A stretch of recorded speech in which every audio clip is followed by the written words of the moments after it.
Hello there. Welcome to this episode of Just the Discs. My name is Brian, and we talk about Blu-rays here. Today, I will be talking about a new disc from Kino, actually a pair of discs, a double feature of The Abominable Dr. Phibes from 1971 and Dr. Phibes Rises Again from 72, both starring the great Vincent Price in the titular role, and both produced by AIP, I believe. So, for those that may know these titles and they may seem familiar, they were a part of a couple Vincent Price collections from Shout Factory or Scream Factory. So you may have them. I can't remember the in or out of print status of these Vincent Price sets. I can't recall which ones are still available. I know they reissued them, but I don't know if the reissues went out of print. So anyway, maybe you're just a big fan of this particular character, and if so, this double feature will definitely be up your alley and more affordable than those whole sets. This, of course, is the slipcase for it, and then inside we get two separate discs, one for each film. And for those that don't know, Dr. Phibes is a really interesting character and a great performance by Vincent Price, and he is okay, so it's set in the past. I think the first film was set in 1925. Dr. Anton Phibes is his name. He's a famous concert organist and an expert in music and theology, and so the beginning of the film we find out he is supposed to have been killed in a car crash in Switzerland in 1921 while he was racing home upon hearing about his wife dying in surgery, his beloved wife, who is played in the film by, I'll remember it in a second. But it is one of those things where you just immediately get a sense that this guy is kind of nuts for his wife, and that he will... Caroline Monroe is who I'm trying to think of, and that he will do anything to avenge her death, and in this case, he does. So we find out that he survived the crash, but he's horribly scarred and can't speak, and through some knowledge of music and vibrations, he's able to restore his voice with this thing that he plugs into the side of his neck.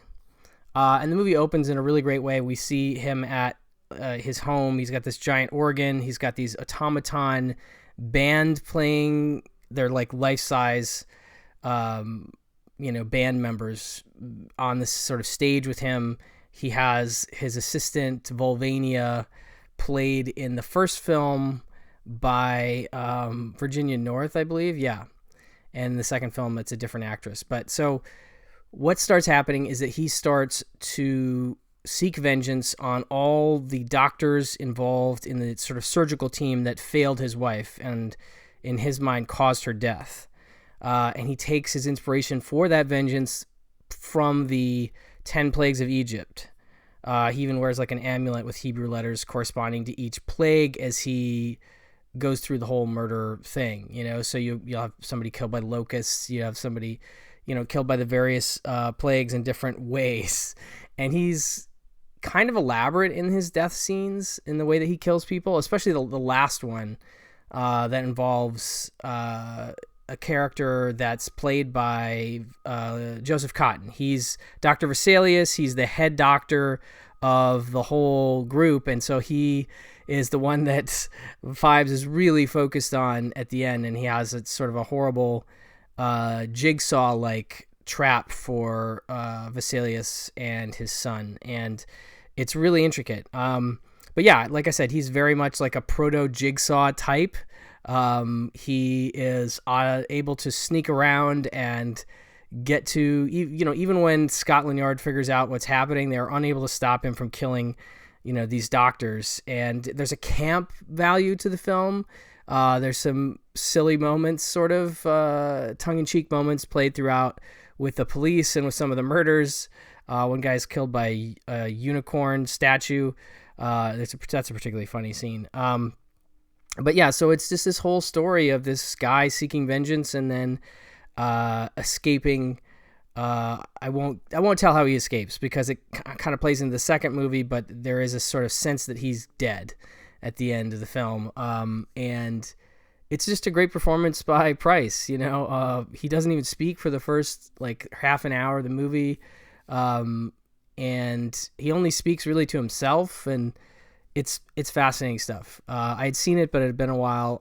I can't speak to the transfers on these being new. So they may be the same as the Scream Factory releases, but they both look very good on Blu-ray, especially for AIP low-budget pictures. I think they look really nice.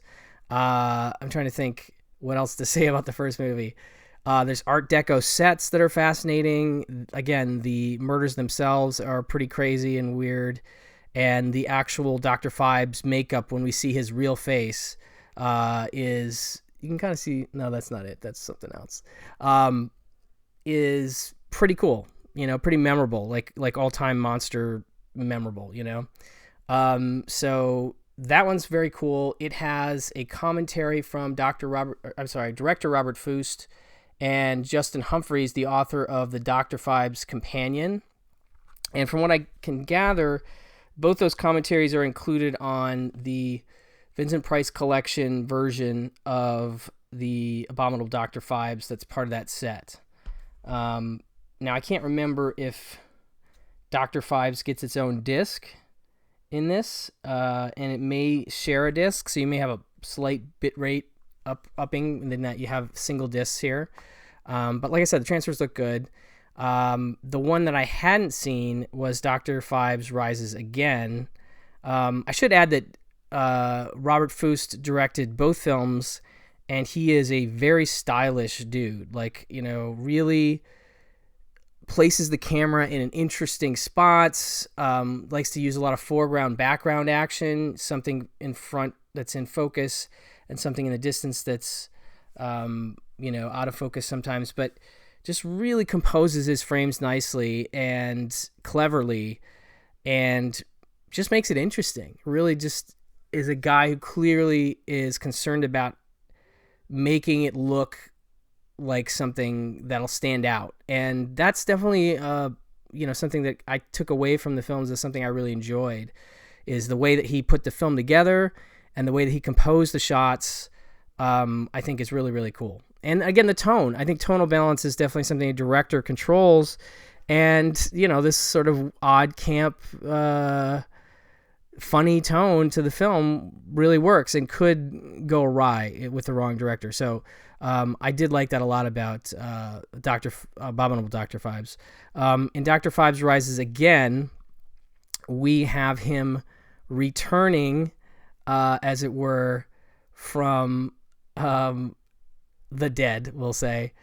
This one's also directed by Robert Fust, but note that I think it was taken away from him a little bit, and so he doesn't, I think, it isn't fully his vision of the film as I understand it. I feel like I heard something in the commentary about 10 full minutes were cut out or something, and, you know, I don't know that we'll ever see that, so that's the version you get anyway. But this one, Phibes' new mission is he wants to go to Egypt yet again, and he basically has this plan that when the moon enters a specific alignment with the planets, that happens every couple thousand years, he can go to a specific place in Egypt and take his wife's body there, and there's a temple that has this river of life that is supposed to resurrect her and give her eternal life, and him too. So he comes out of his little tomb and brings his wife's body and ventures to Egypt, but he needs to find where that temple is, and there's only one guy that knows. He's played by Robert Quarry. The character's name is Darius Biederbeck, I believe. Robert Quarry famously was in Cry of the Banshee. I believe he's a vampire in that, and that's actually on a different Vincent Price set. The Volume 3 set, because Vincent Price is in that too. So you might recognize him from that. But he's very good in this because he's this guy who we find out that has already been using this sort of special elixir to keep himself young and vibrant for years. And so he's about to travel to Egypt to go to this place and go to that river. And then Phibes finds out about it and, steals the map. And it becomes this like quest to go and get there, who will get there first, et cetera, et cetera. And Phibes, of course, kills more people along the way. Anybody that's sort of getting in the way of him getting his wife to Egypt to deal with this is, dispatched, if you will. But this has a fun cast, including Fiona Lewis, who I think reminds me of Jacqueline Bisset, like a sort of second-tier Jacqueline Bisset. It has Hugh Griffith, who's also in the first movie, Terry Thomas, who's also in the first movie. This one, Robert Quarry is really the Joseph Cotton, I guess, if you will, of this movie. Although Quarry's character is sort of much more ridiculous in that he is so singular-minded about getting his stuff that he doesn't even care when, his butler is killed or anything happens. He's just like, "Where's the map? I need to get the map. I got to get there." So that's pretty funny and enjoyable. It's not as good as the first movie by any means, but a solid sequel and one that I'm glad I watched. As far as I can tell, on the Scream Factory release in Volume 2, that has Phibes Rises Again, but that doesn't seem to have any features on it. Now, I can't speak to... I feel like there's other price sets, maybe an Arrow, that had these in them, and so I'm not sure if these features are totally brand... I know one of them is new, but I don't know if they're all new. But what you do get is you get another commentary from Justin Humphries, but we also get a wonderful commentary from Tim Lucas, who is one of my favorite audio commentators, and especially when it comes to this kind of genre fare, it's like he's the perfect guy to do it. He knows production history, he knows all about the actors, he knows about script and director stuff. It's a very thorough, very full commentary. There's not a lot of time wasted or dead air, as far as that goes with a Tim Lucas commentary. So whenever I see a Tim Lucas commentary on a disc, I'm sold. I'm excited. And even when it's a secondary film, it's elevated by the fact that he's talking about it. I'd love to hear him talk about the first one too, but just hearing him talk about this, there is some where he touches on things about the first film, and it's great. So I just wanted to recommend this disc. I think this is well worth your time and well worth picking up if you're a Vincent Price fan and you don't already have it. And even if you do, those commentaries are pretty worthwhile. So just wanted to recommend it. And that's it. So thank you so much for watching. And I will talk to you soon. Bye-bye.